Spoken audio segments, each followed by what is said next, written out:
Magandang gabi po sa inyo lahat. Magandang gabi, Father Gerbert. Birthday message.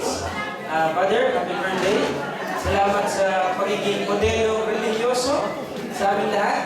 Lagi ko po ito sinasabi ni Father Gerbert. Noong ako po ay orientation dito, si Father Gerbert po, sila po yung 40th college dito. Naparamot po kami. At lagi ko po sinasabi sa kanya na kami orientation, yung modelo namin na seminarista noon ay si Father Gerbert. Hanggang ngayon, sinasabi namin sa kanya.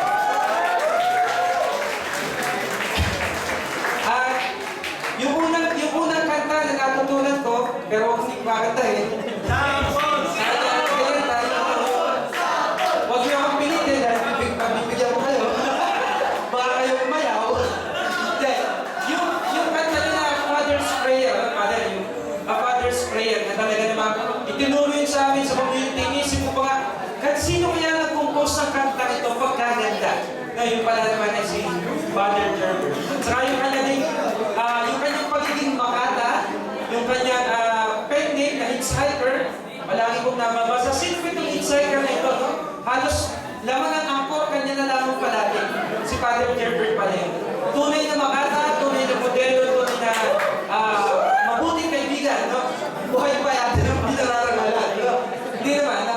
So Father, happy birthday at sana po ay mas marami pang kabataan ang makakainyo sa ating simbahan. Salamat po. Sabi ko nga, hindi pa ipinapanganak ang papalit kay Father Gerbert as